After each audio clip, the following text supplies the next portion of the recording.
छत्तीसगढ़ में बहुत बड़ा धोखेबाजी आदिवासियों के साथ की जा रही है, मगर केवल ये मामला छत्तीसगढ़ का है क्या?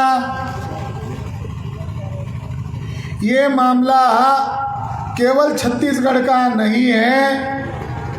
आरएसएस के ब्राह्मण, बीजेपी के ब्राह्मण लोग देश की सत्ता पर हावी हो गए हैं और वो लोग समस्त आदिवासियों के खिलाफ एक कानून बनाना चाहते हैं। कानून अभी बना नहीं है, कानून बनाने की प्रक्रिया वो कर रहे हैं और इसलिए ब्राह्मणों ने सोच समझकर प्लानिंग करके जनजाति सुरक्षा मंच नामक एक संगठन को आगे किया है, क्योंकि ब्राह्मण जानता है अगर ब्राह्मण के नाम पर आदिवासियों का विरोध करेगा तो 3.5% ब्राह्मणों को भारत छोड़ के भागना पड़ेगा। ये ब्राह्मण जानता है। लड़ाई ब्राह्मण और आदिवासियों के बीच के नहीं है, वास्तविक चल रही है, मगर ब्राह्मण के नाम पर आगे नहीं आ रहा है। तो ब्राह्मणों ने प्रायोजित संगठन को आगे किया है। इन लोगों के द्वारा ये बातें फैलाई जा रही है कि 337 एमपीज लोगों को ये मिले हैं, जाकर मिले, और राज्यसभा के 108 सांसदों को इन्होंने बातचीत किया और इनको ये कह रहे हैं कि आप ऐसा पार्लियामेंट के अंदर कोई कानून बनाओ और जनता में उनकी मांग का समर्थन मिले, इसके लिए वो अलग अलग जगह पर 100 रैलियां करने की योजना पर काम कर रहे हैं। मामला आदिवासी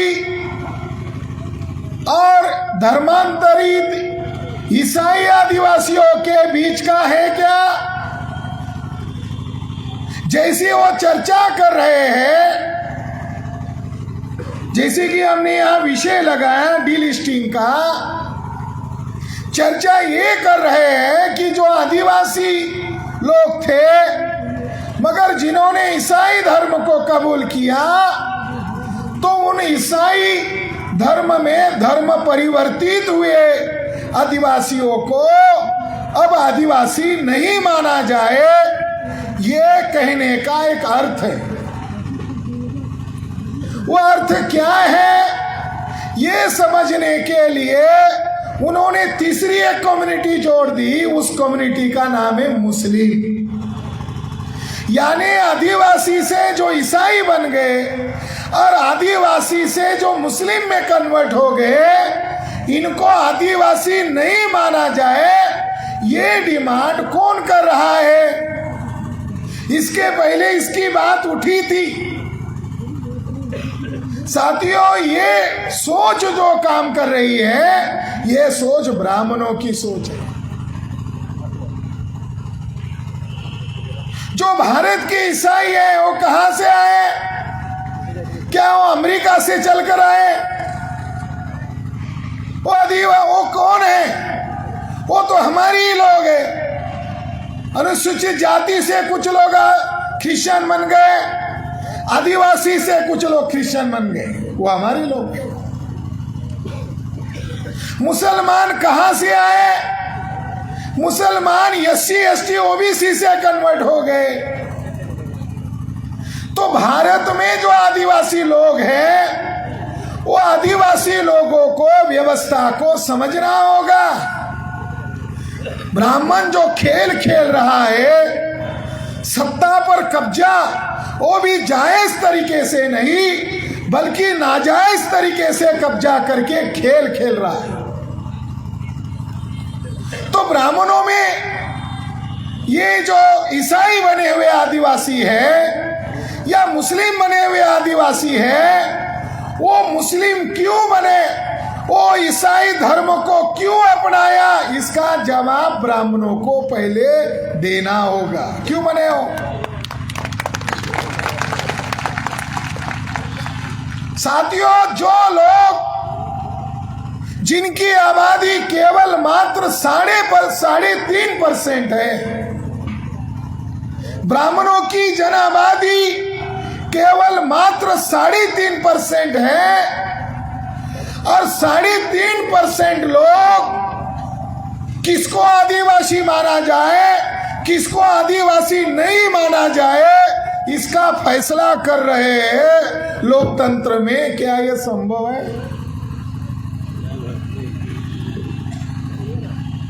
मगर जो ईसाई लोग हैं, वो ईसाई लोगों को इस कार्यक्रम के माध्यम से एक संदेश हम देना चाहते हैं। वो संदेश ये है कि बाबा साहब अंबेडकर ने जो संविधान बनाया, उस संविधान में फंडामेंटल राइट्स दिया है, और वो केवल किसी जाति समूह के लिए नहीं दिया है, बल्कि भारत की तमाम प्रजा को संविधान में फंडामेंटल राइट दिया है कि आपको मनचाहा धर्म, उपासना, श्रद्धा की संविधान आजादी देता है। ये अधिकार किसने दिया? ये अधिकार संविधान सभा के द्वारा सर्वसम्मति के द्वारा पास किया गया है। जो लोग आज चर्चा कर रहे हैं, इनको ये कहा जाए, इनको ये ना कहा जाए, वो हमारे लोगों की अज्ञानता का फायदा उठा रहे हैं। वो जो दुश्मन लोग हैं, हमारे लोगों में जो अज्ञान है, उस अज्ञानता का फायदा उठा रहे। तो इस सम्मेलन के जरिए से हम हमारे समाज को ज्ञानी बना रहे, जागरूक कर रहे। अगर यहां से उनको जानकारी मिल गई, तो ये जानकारी वो अपने गांव देहात में लेकर जाएंगे और समाज को सही दिशा दिखाएंगे। इसके लिए सम्मेलन है। हमारे लोगों को खाना क्या चाहिए, पहनना क्या चाहिए, कौन सा धर्म अपनाना चाहिए, किस प्रदेश में जाकर कहाँ रहना चाहिए, ये अधिकार हमारे बाप ने, संविधान ने हमको दिया हुआ है। वो हमारे बाप ने दिया हुआ। ब्राह्मण का बाप मनु था, तो मनु ने लिखा हुआ है ये ब्राह्मण सर्वोच्च स्थानी रहेगा, इसको पढ़ने का अधिकार होगा, पढ़ाने का अधिकार होगा, इसको शस्त्र रखने का अधिकार होगा, इसको संपत्ति रखने का अधिकार होगा। और ये जो शूद्र है चौथे पायदान पर, ना इसको पढ़ने का, पढ़ाने का, ना संपत्ति रखने का अधिकार होगा। साथियों, ब्राह्मणों ने यहाँ के मूल निवासी लोगों को चौथे वर्ण में गुलाम बनाया। 8वीं शताब्दी में शंकराचार्य नामक ब्राह्मण ने अछूतों का निर्माण किया। अछूत लोग 7वीं शताब्दी के पहले नहीं थे। जो लोग ब्राह्मणों की गुलामी को स्वीकार करने के लिए तैयार नहीं थे, ऐसे क्रांतिकारी नागवंशीय लोगों को जंगलों में खदेड़ दिया। वो आदिवासी लोग हैं, वो सरेंडर नहीं हुए। तो ब्राह्मणों ने जिस व्यवस्था का निर्माण किया, उस व्यवस्था को गौरवशाली ब्राह्मण लोग मान रहे हैं। क्या अछूत बनाना गौरवशाली है? क्या जंगलों में खदेड़ना, उनको अस्पताल न देना, उनको स्कूल न देना, उनको अधिकार न देना, ये ब्राह्मणों की घटिया कंपनी का माल है। ये प्रोडक्ट है ब्राह्मणों का। छुआछूत पैदा किया, आदिवासियों का सेग्रीगेशन किया, 6,500 जातियों में समाज को बांट दिया, महिलाओं को गुलाम बनाया। 11 करोड़ लोग घुमंतु जनजाति है। 11 करोड़ लोगों को नागरिकता का दर्जा ही नहीं है, क्योंकि वो एक दिन एक यहाँ रहते, कल वहां रहते। ऐसे 11 करोड़ लोग हैं, घुमंतु जनजाति के लोग हैं। ये प्रोडक्ट ब्राह्मणों की व्यवस्था का है। तो यहाँ के जो मूल निवासी लोग थे, इनको 6,500 जातियों में बांटा और ब्राह्मण लोग इनको गुलाम बनाकर इस्तेमाल करना चाहते थे। इसलिए बाबा साहब अंबेडकर ने संविधान में फंडामेंटल राइट के तहत कहा कि आप इस गुलामी से आजाद हो सकते हो। संविधान आपको आजादी देता है। संविधान ने हमको आजादी दी। मगर जो क्रिश्चियंस ईसाई भाई हैं, उन लोगों को इस बारे में जानकारी नहीं है, तो उनको इस बारे में जानकारी लेना होगा। बाबा साहब अंबेडकर ने अपने मृत्यु के पहले बहुत सारे किताब लिखे। उसमें किताब ईसाई लोगों के लिए भी लिखा। बहुत सारा लिटरेचर उन्होंने लिखा। उसमें से ईसाई लोगों के लिए किताब लिखा। डॉक्टर बाबा साहब Ambedkar writing and speeches volume number 5, इसके अंदर वो किताब दर्ज है। उन्होंने ईसाई लोगों को देखकर बड़ी चिंता जताई और उन्होंने ये कहा कि वो ईसाई बनने के बावजूद वो ब्राह्मणवादी रीति रिवाज को अपने साथ जिंदा रखे हुए हैं। उनको ब्राह्मणवादी विचारधारा को त्यागना होगा। दूसरी बात उन्होंने लिखी कि भारत में ईसाइयों का भविष्य क्या है। तो ईसाई लोग सामाजिक रूप से इकट्ठा नहीं है, राजनीतिक रूप से इकट्ठा नहीं है। जो ईसाई लोग राजनीतिक रूप से इकट्ठा नहीं होते, सामाजिक रूप से इकट्ठा नहीं होते, उनकी पिटाई होती है, हो रही है। आपको डरा रहे, आपको आपके अधिकार छीन रहे हैं, क्योंकि आप सामाजिक रूप से और राजनीतिक रूप से इकट्ठा नहीं है। और उन्होंने महत्वपूर्ण संदेश देते हुए ईसाई भाइयों को एक संदेश उन्होंने दिया। वो संदेश मैं आपको बताना चाहता हूं। उनकी भाषा में उन्होंने ईसाइयों के बारे में क्या कहा। बाबा साहब अंबेडकर ये कहते हैं कि अछूत जातियों से बने हुए ईसाइयों को, वो ईसाई बने हुए, इसलिए इनको हम छोड़ नहीं सकते। दुश्मन उनकी अगर पिटाई कर रहा है, उनके अधिकार छीन रहा है, तो हम उसे छोड़ नहीं सकते, उनको हम साथ देंगे।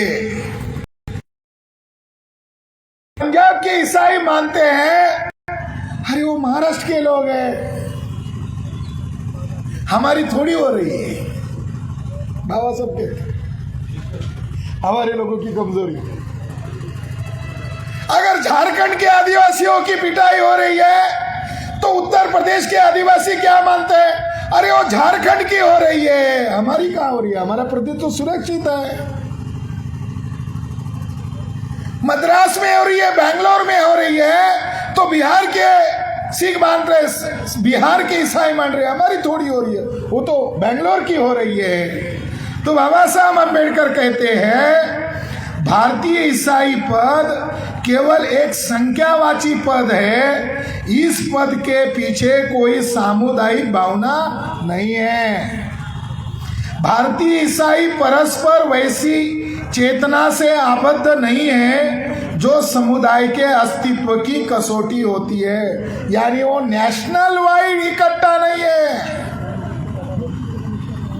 बाबा साहब अंबेडकर ने ईसाइयों को, जो कन्वर्ट हुए ईसाइयों को संदेश देते हुए कहा, भारत के ईसाइयों का जीवन जिन कमजोरियों से ग्रस्त है, उनके बारे में मैंने जो कहा है पता नहीं कि उसके बारे में वे क्या सोचेंगे। पर एक बात मैं यहाँ कहना चाहता हूँ, वह यह है कि भारत के ईसाइयों के प्रति मेरी गहन रुचि है। बाबा साहब अम्बेडकर ने ईसाइयों के बारे में, ईसाई बने हुए हमारी लोग हैं, तो बाबा साहब अम्बेडकर ने कहा ईसाइयों के प्रति मेरी गहन रुचि है, क्योंकि उनमें से अधिकांश अस्पृश्य और आदिवासी समाज से है। मेरे विचार उनके बारे में एक मित्र के विचार है। वह शत्रु को निंदा, वह शत्रु को बिल्कुल पसंद नहीं हो सकते। मैंने उनकी कमजोरियों को और ध्यान दिलाया है, क्योंकि मैं उन्हें बचपन से मैं उनको बलवान देखना चाहता हूं।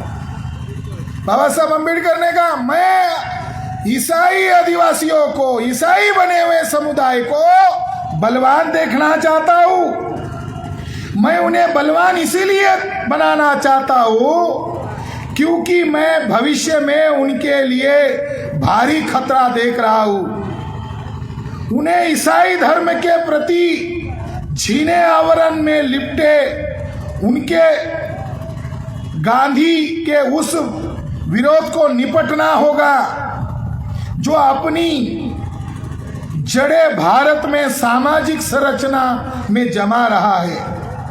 लेकिन उन्हें तीखे तेवर वाले हिंदू यानी ब्राह्मण धर्म का भी सामना करना है, जो भारतीय राष्ट्रवाद का छद्म रूप धारण कर रहा है। तीखे तेवर वाले हिंदू धर्म यानी ब्राह्मण धर्म ईसाइयों तथा ईसाई धर्म के कैसा व्यवहार करेगा, उसका अनुमान अभी हाल ही में वृंदावन की घटना से लगाया जा सकता है। यदि समाचार पत्रों में प्रकाशित समाचार सही है तो उसके अनुसार उदार हिंदू धर्म के अनुयायियों की एक भीड़ ने चुपचाप जाकर वृंदावन स्थित मिशन की इमारत को भस्म कर दिया। उसने मिशनरी को चेतावनी दी कि यदि उन्होंने उसे पुनः बनवाया तो वे पुनः जाएंगे और उसे जलाकर भस्म कर देंगे। हो सकता है कि यह गुमराह देशभक्तों का एकाकी उदाहरण हो, अथवा हो सकता है कि यह केवल हिंदुओं की उस योजना का एक नमूना भर हो जिसके द्वारा वे ईसाइयों और ईसाई धर्म से अपना पिंड छुड़ाना चाहते हो। यदि यह भावी घटनाओं का संकेत है तो निश्चित ही उसका मुकाबला करने के लिए ईसाइयों को तैयार रहना चाहिए। उसका मुकाबला तो वे तभी कर सकते हैं जब वे मेरे द्वारा बनाई गई कमजोरियों को दूर कर दे। इसके अलावा क्या कोई अन्य उपाय है? मेरी कामना है भारत के सभी ईसाई उस पर गौर करें। तो बाबा साहब अम्बेडकर जिस कमजोरी की तरफ वो ध्यान दे रहे थे, जिनको वो दुश्मन मान रहे थे, उन दुश्मनों ने आज की तारीख में ईसाइयों को ऊपर शिकंजा कब्जा है, उनको लपेट लिया है।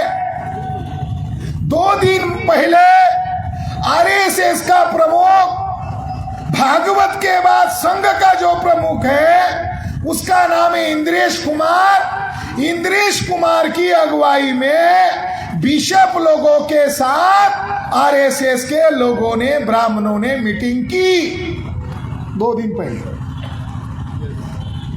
अभी इंद्रेश कुमार कौन है? ये इंद्रेश कुमार जिसने पूरे भारत भर में 22 जगह पर बम ब्लास्ट किए हैं, ये आरएसएस का ब्राह्मण है और इसने 22 जगह बम ब्लास्ट किए हैं और आरएसएस के ब्राह्मणों के खिलाफ 18 जगहों पर केसेस अभी भी चल रहे हैं। उसमें प्रमुख आरोपी इंद्रेश कुमार है। अब इंद्रेश कुमार बम ब्लास्ट किया आरएसएस के ब्राह्मणों ने, और सलाखों के अंदर 52,000 मुसलमान युवा लोग सड़ रहे हैं। बम फोड़े आरएसएस के ब्राह्मणों ने, और जेल में सजा भुगत रहे मुसलमान, वो भी बेकसूर। और वो मुसलमान ऐसे मुसलमान नहीं, हाईली एजुकेटेड मुसलमान। अब आरएसएस ने योजना बनाई, बाबा साहब अंबेडकर उनकी कमजोरी क्या बता रहे हैं ईसाइयों की, कि वो राष्ट्रीय स्तर पर संगठित नहीं है, राष्ट्रीय स्तर पर सामाजिक रूप से और राजनीतिक रूप से संगठित नहीं है। इसका नतीजा क्या हुआ?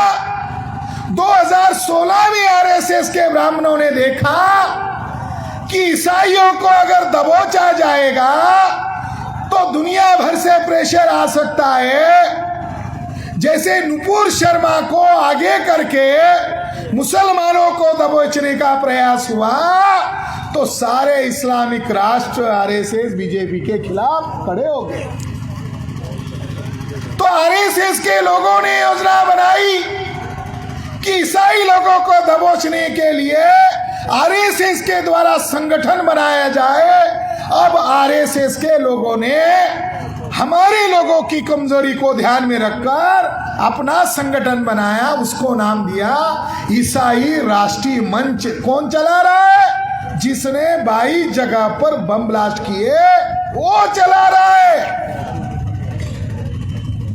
और दुख की बात है, जो ब्राह्मणों से कन्वर्ट होकर ईसाई बन गए वो साधारण लोग नहीं रहे।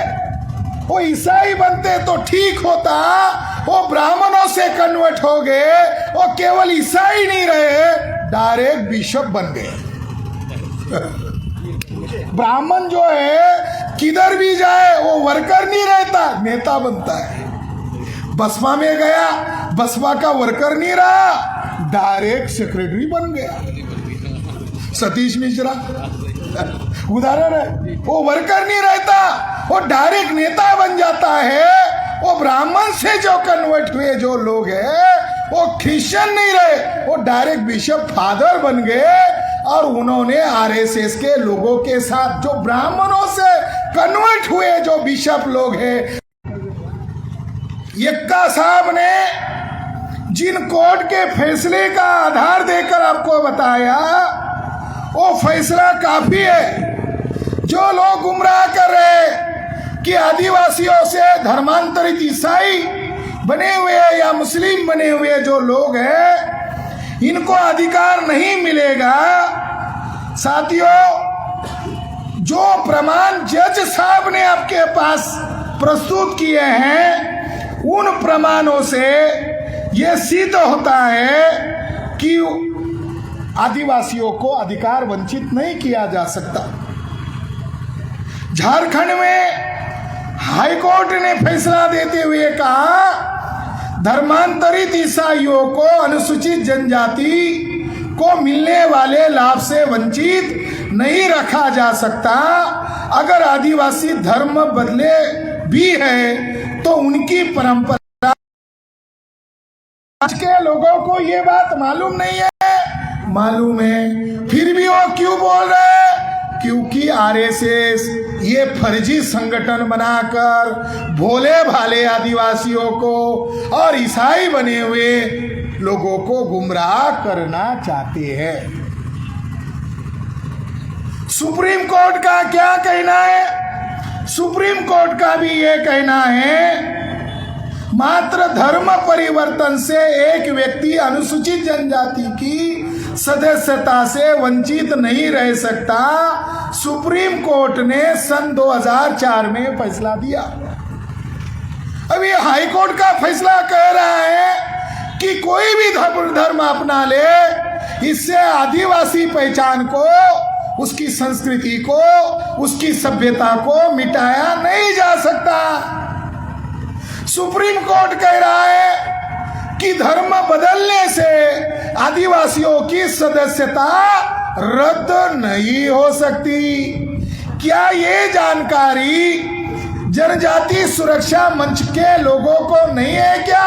है। जानकारी होने के बावजूद ये काम क्यों किया जा रहा है? इसलिए किया जा रहा है, आरएसएस के मोहन भागवत ने 2020 में पब्लिकली कहा कि संघ के प्रचारक आदिवासी इलाके में जाए और आदिवासियों को मना ले कि 2021 की जनगणना में वो अपना नाम हिंदू के नाम पर दर्ज करे। मोहन भागवत ने यह फैसला किया कि आदिवासियों की जनगणना हिंदू के नाम पर करेंगे। 2020 चला गया, 2021 आ गया, 2021 भी चला गया। जैसे ही मोहन भागवत ने ऐलान किया, आदिवासी लोगों ने, आदिवासी संगठनों ने, माननीय रेखवाल जी ने, सभी लोगों ने ऐलान किया हम हिंदू नहीं है, हमारा धर्म और ब्राह्मणों का धर्म एक नहीं है। जब आदिवासी लोगों ने ऐलान किया हम हिंदू नहीं है, उसके बाद का ये डेवलपमेंट है, ये डीलिस्टिंग का मामला। जब आदिवासी मान नहीं रहा है हम हिंदू है, तो मोहन भागवत ने चाल खेली, एक फर्जी संगठन आगे किया और उसके द्वारा इस गेम को खेला जा रहा है। ये बात आप लोगों को सही ढंग से समझनी होगी। अब सवाल है हिंदू क्या है? अगर मान लो ईसाई बने हुए आदिवासी, मुस्लिम बने हुए आदिवासियों को तुम आदिवासियों का दर्जा नहीं देना चाहते, फिर उनको तुम कौन सा दर्जा देना चाहते हो? वो धमकी देना चाहते हैं, इधर हम तुम्हें हिंदू बनाना चाहते हैं, आ जाओ।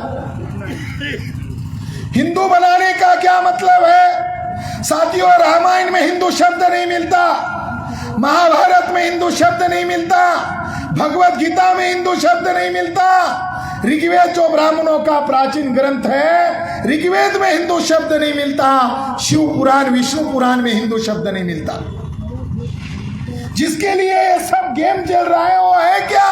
वो हिंदू राष्ट्र बनाना चाहते हैं और हिंदू राष्ट्र बनाने के लिए वो आदिवासियों की अज्ञानता का फायदा उठाना चाहते हैं। हिंदू शब्द ब्राह्मणों के धर्म ग्रंथ में नहीं मिलता। क्यों नहीं मिलता? क्योंकि हिंदू शब्द मध्यकालीन है, प्राचीन नहीं है। हिंदू शब्द 12वीं शताब्दी में भारत में आया और हिंदू शब्द का प्रयोग जो आक्रांता विदेशी मुगल लोग थे, उन्होंने यहाँ आकर यहाँ की समस्त गुलाम प्रजा को नाम दिया हिंदू। जो विदेशी होता है वो वहाँ की जो मूल निवासी प्रजा है, ये हमसे भिन्न लोग हैं, इसके लिए उसने नाम दिया। ये मुगल का ही काम नहीं, दुनिया में जिन जिन लोगों ने कब्जा किया उन्होंने पहचान देने का काम किया। मुसलमान अलग है, मुगल अलग है। मुसलमान हम ही लोगों से कन्वर्ट बने हुए मुसलमान हैं। ये जो आक्रांता मुगल लोग थे, इन्होंने भारतीय प्रजा को हिंदू नाम दिया। हिंदू शब्द पर्शियन शब्द है, भारतीय शब्द नहीं है, हिंदी का नहीं है, संस्कृत का नहीं है, बंगाली का नहीं है, आपकी आदिवासी का तो है ही नहीं। हिंदू का मायने क्या है? 1874 में गुजरात का ब्राह्मण स्वामी दयानंद सरस्वती काशी बनारस नहीं गया, वो कहाँ गया? बॉम्बे गया। 1874 में जाकर उसने एक संगठन की स्थापना की। उस संगठन का नाम है आर्य समाज। और आर्य समाज क्या है ये बताने के लिए स्वामी दयानंद सरस्वती ने एक किताब लिखी। उस किताब का नाम है सत्यार्थ प्रकाश। और सत्यार्थ प्रकाश के पृष्ठ 81 पर स्वामी दयानंद सरस्वती कहता है, हे आर्य ब्राह्मणों, तुम अपने आप को हिंदू मत कहो। हिंदू क्यों ना कहो? क्योंकि हिंदू मुगल मुसलमानों ने दी हुई गाली है। 1874 में ये ब्राह्मण दयानंद सरस्वती कह रहा है हिंदू मुगलों द्वारा दी हुई गाली है। तो उसने उस किताब में लिखा कि हिंदू का मतलब काला, हिंदू का मतलब काला, चोर, डाकू, छली, कपटी, गुलाम। पृष्ठ नंबर 81 पर स्वामी दयानंद सरस्वती ने आर्य समाज की स्थापना की, हिंदू समाज की स्थापना नहीं की। हिंदू ये 12वीं शताब्दी में आया। अब ब्राह्मण लोग आदिवासियों को जबरन हिंदू बनाना चाहते हैं। हिंदू बनाने के लिए आदिवासी तैयार नहीं हो सकता। अगर वो आदिवासी हिंदू है, हजारों वर्ष से जंगल में क्यों है? आदिवासी अगर हिंदू है तो उनको जंगलों में किसने खदेड़ा? जिन लोगों ने खदेड़ा वो विदेशी लोग हैं। ब्राह्मण लोग भारतीय लोग नहीं है, ब्राह्मण लोग विदेशी लोग हैं। और सन 2001 और 2019 में डीएनए रिपोर्ट से सिद्ध हुआ कि ब्राह्मण आज से 4000 वर्ष पहले भारत में आया। और ब्राह्मण लोग जब इस देश में नहीं आए थे तब हमारी सिंधु सभ्यता थी, हरियाणा में राखी गढ़ी सभ्यता थी। और इस सभ्यता के लोग विशाल नगर बनाने वाले लोग थे। और विदेशी ब्राह्मणों ने हमारे ऊपर आक्रमण करके हमको तितर बितर करके बाद में सेटल होने के बाद 6500 जातियों में तोड़ा विदेशी लोग।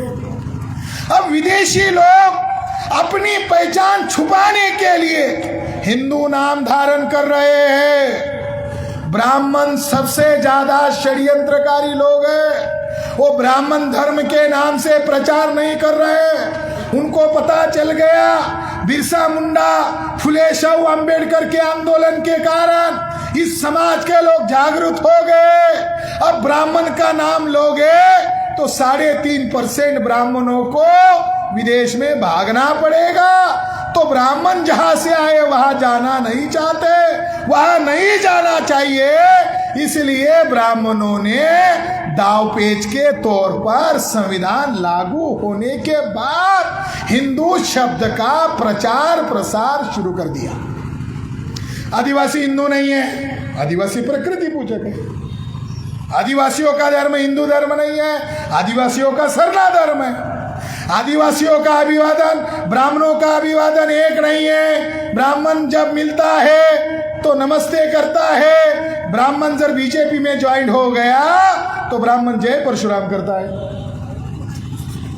ब्राह्मण नमस्ते नहीं करता, जय परशुराम करता है। आदिवासी आदिवासी को मिलता है, जय जोहार कहता है। आदिवासी आदिवासी को मिलता है, जय जोहार करता है। आदिवासी अगर ब्राह्मण मिल गया, क्या ब्राह्मण जय जोहार बोलता है? नहीं बोलता। क्यों? ब्राह्मण को मालूम है जोहार बोलने वाले लोग मूल निवासी है और मैं विदेशी हूँ। मैं अगर जोहार बोलूंगा तो मूल निवासी की जय बोलूंगा, इसलिए उसको बुरा लगता है। इसलिए ब्राह्मण जय जोहार नहीं बोलता। ब्राह्मण को मालूम है। तो ब्राह्मण आदिवासियों को हिंदू बनाना चाहता है, ब्राह्मण मुसलमानों को हिंदू बनाना चाहता है, ब्राह्मण ईसाइयों को हिंदू बनाना चाहता है। तो ब्राह्मणों ने ये डिलीटिंग का कार्यक्रम शुरू किया।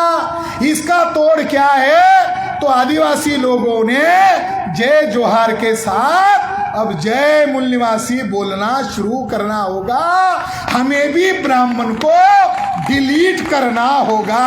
वो भारतीय समाज का हिस्सा नहीं है। जिसने जातियों का निर्माण किया, उच्च नीचता निर्माण किया, ब्राह्मण हमारे समाज का हिस्सा कैसे हो सकता है? तो भागवत के द्वारा जो योजना बनाई जा रही है, इसका आप लोगों को मुकाबला करना होगा। साथियों, 15 अगस्त 1947 को देश आजाद हो गया और 26 जनवरी 1950 को नया संविधान लागू हो गया। जैसे ही संविधान लागू हो गया, पंडित जवाहरलाल नेहरू ने भारत के प्रथम राष्ट्रपति बने हुए डॉक्टर राजेंद्र प्रसाद ये ब्राह्मण नहीं थे। डॉक्टर राजेंद्र प्रसाद जाति से कायस्थ थे। जवाहरलाल नेहरू ने दिल्ली से प्राइवेट एरोप्लेन लिया और वो उनको काशी लेकर गए और काशी के ब्राह्मणों को नेहरू ने कहा कि भारत का नया संविधान बन गया है, मैं भारत के प्रथम और सर्वोच्च पद पर बैठे हुए व्यक्ति को काशी बनारस लेकर आ रहा हूं, तुम तैयार रहो। ऐसा ही पेंडल वहां डाला गया। 200 ब्राह्मण मंच पर बैठे हुए थे और पंडित जी उन ब्राह्मणों के बीच में कायस्थ व्यक्ति को लेकर गए। कायस्थ यानी शूद्र वर्ण का व्यक्ति। सुभाष बाबू कायस्थ थे, राजेंद्र प्रसाद कायस्थ है, बाला साहब ठाकरे कायस्थ है। कायस्थ यानी शूद्र। वहां पर लेकर गए और पंडित जवाहरलाल नेहरू ने भारत के प्रथम राष्ट्रपति के हाथों से 200 ब्राह्मणों के पैर धुलवाए और ऊपर से 11 रुपए दक्षिणा दिलवाया उस समय, और कहा थोड़ा सा पानी मैला है, थोड़ा ऐसा पीने का नाटक करो, फोटो खींचना है।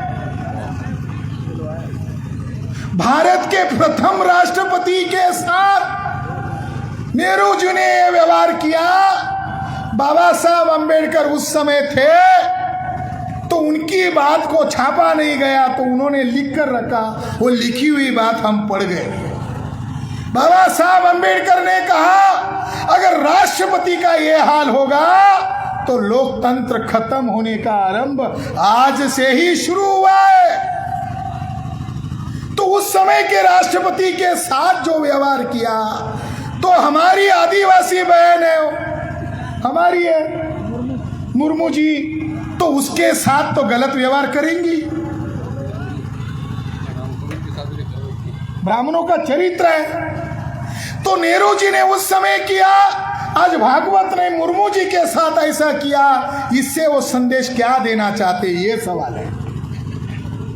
नेहरू जी ने ऐसा किया, उससे नेहरू जी ने भारतीय लोगों को और ब्राह्मणों को संदेश दिया लोकतंत्र लागू नहीं है, ब्राह्मण तंत्र लागू है। ये संदेश नेहरू ने लोगों को दिया। भागवत के द्वारा झाड़ू चलाना, पोछा लगाना, नंदी के कान में जाकर बात करना, ये क्यों करवाया? वो होने के बाद पंडितों के द्वारा राष्ट्रपति जो संविधान की शपथ लेता है वो सर्वोच्च होता है। संविधान को अगर खतरा आ जाए तो संविधान की सुरक्षा करता है। वो स्वयं है, उसके पास इतनी पावर है जितनी पावर प्रधानमंत्री के पास भी नहीं है। ऐसी पावरफुल पद के ऊपर आसीन होने वाली हमारी बहन को ब्राह्मण के मंत्रों की जरूरत क्यों पड़ी? तो ब्राह्मण लोग नाराज हो गए थे। राष्ट्रपति को ब्राह्मण भागवत को बनाना था, राष्ट्रपति को भागवत को बनाना था। ब्राह्मण लोग नाराज हो गए। अरे आप नहीं बने तो किसी दूसरे को बिठाते, एक आदिवासियों को क्यों बिठाया? तो ब्राह्मण भागवत ने ब्राह्मणों को मैसेज दिया उनकी हैसियत संविधान से बड़ी है, मगर आरएसएस बीजेपी के सामने इनकी हैसियत ये है। इससे हमको संदेश मिलता है आदिवासियों के खिलाफ डीलिस्टिंग का अगर कानून बनाते हैं तो राष्ट्रपति आदिवासी के समाज के समर्थन में खड़ा होगा या ब्राह्मण के समर्थन में खड़ा होगा। तो ब्राह्मणों की आज ये औकात क्यों बढ़ गई? इसकी औकात बढ़ने की वजह है 3.5% ब्राह्मण गांव का सरपंच नहीं बन सकता। वो देश की व्यवस्था पर कैसे कब्जा हावी कर लिया है। पार्लियामेंट पर ब्राह्मणों का कब्जा, 5 बड़ी बड़ी राष्ट्रीय पार्टियां ब्राह्मणों की है। कांग्रेस ब्राह्मणों का दल, बीजेपी ब्राह्मणों का दल, माकप भाकप ब्राह्मणों का दल, ममता बनर्जी की 5वीं पार्टी ब्राह्मणों की पार्टी है। जो गांव का सरपंच नहीं बना सकते वो देश की व्यवस्था को चला रहे। ब्यूरोक्रेट्स पर ब्राह्मणों का कब्जा, IAS IPS पर ब्राह्मणों का कब्जा, 350 जजेस है हाई कोर्ट के, सारे के सारे जजेस ब्राह्मण। सुप्रीम कोर्ट के 28 जजेस है, 28 के 28 ब्राह्मण। इक्का साहब 2-3 साल पहले एक खबर आई थी टाइम्स ऑफ इंडिया में। खबर का हेडिंग था एवरी 6 जज इज अंकल सिंड्रोम, यानी हर छठा जज ब्राह्मण रिश्तेदार का रिश्तेदार है। यानी एक रिश्तेदार रिटायर होने के पहले दुबे चौबे पांडे को चुन लेता है। तो जुडिशरी भी उनके कब्जे में, मीडिया उनके कब्जे में। तो ब्राह्मणों का लोकतंत्र पर कब्जा होने की वजह है electronic voting machine. EVM machine के द्वारा बीजेपी के लोगों ने 2014 में ईवीएम घोटाला किया, 2019 में ईवीएम घोटाला किया, और जहां जहां लोगों को पता न चले कि हमने घोटाला नहीं किया तो थोड़ा कांग्रेस वालों को दिया, बाकी दल को दिया। जब केंद्र में हावी हो गए तो जहां गैर बीजेपी वालों की सत्ता थी उनको उल्टा कर दिया। ईवीएम घोटाला करके ब्राह्मण लोग पार्लियामेंट्री सिस्टम पर कब्जा कर चुके। 8 अक्टूबर 2013 को सुप्रीम कोर्ट का जजमेंट कहता है ईवीएम मशीन में गड़बड़ी करना संभव है।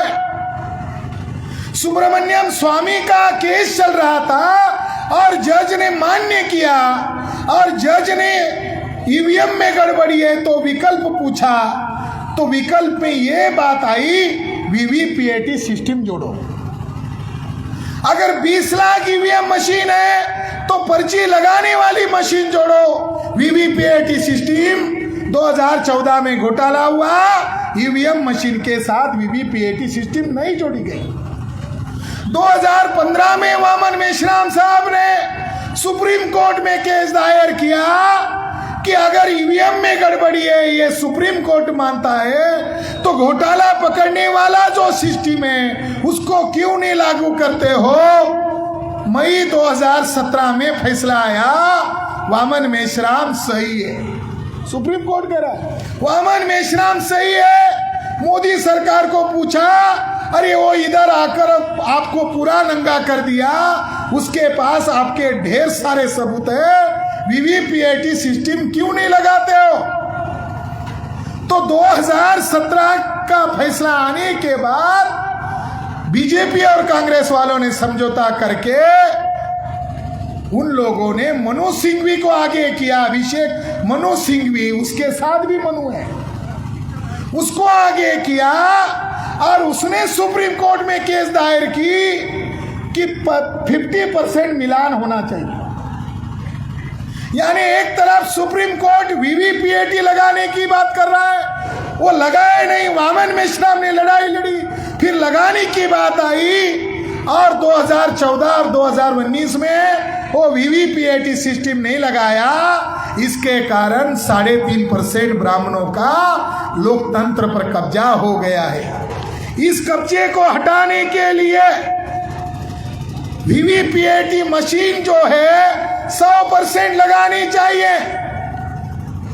कई कैंडिडेट के अपने वोट उनको नहीं मिले।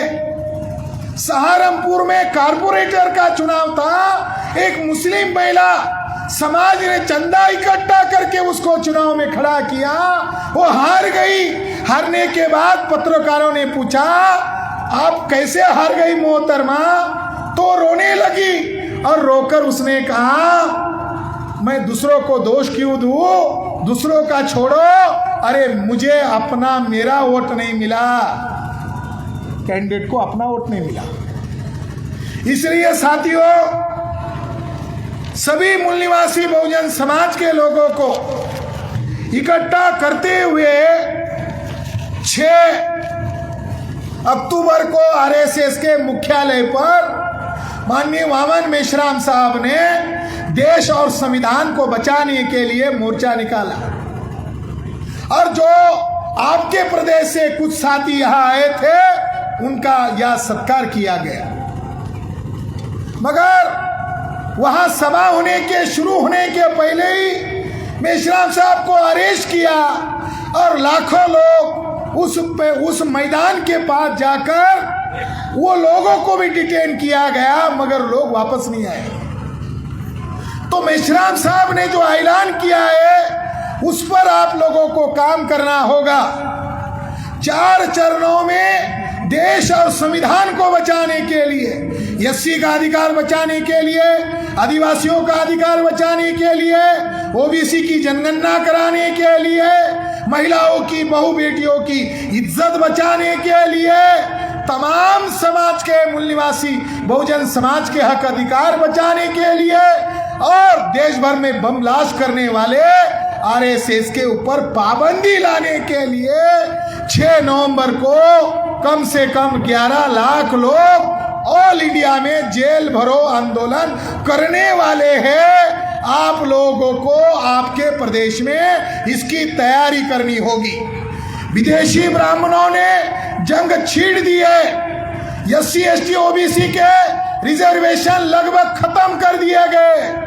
सभी उद्योग कंपनियों को बेच दिया है और देश को बेचने वाले लोग अब हमारे लोगों की हालत कितना सत्यानाश कर दिया।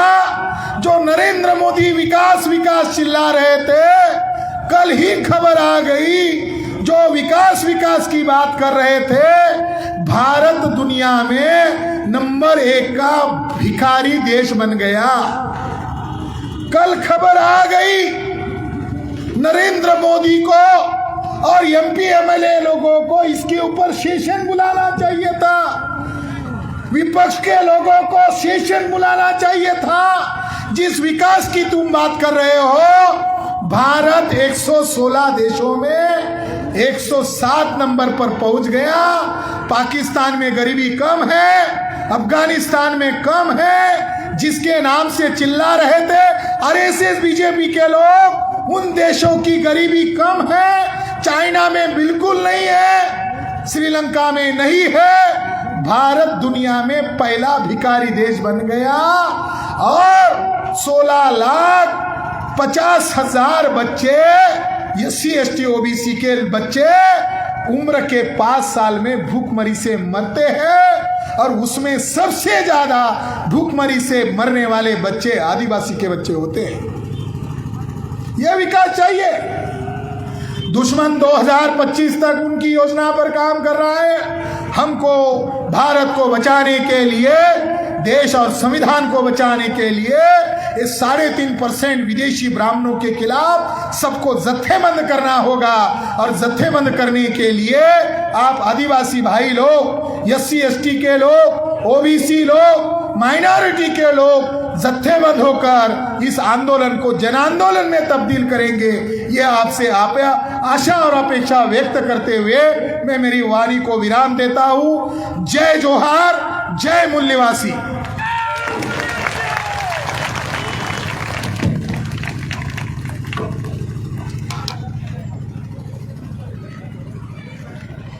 बहुत बहुत धन्यवाद आदरणीय विलास खान साहब। साथियों, अभी एक महत्वपूर्ण सूचना है, सभी साथी लोग अपनी जगह पे बने रहें।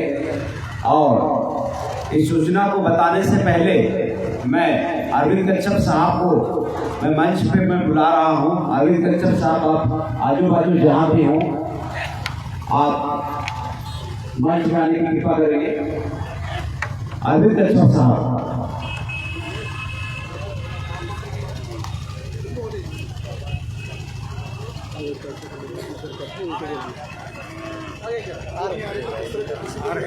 करना है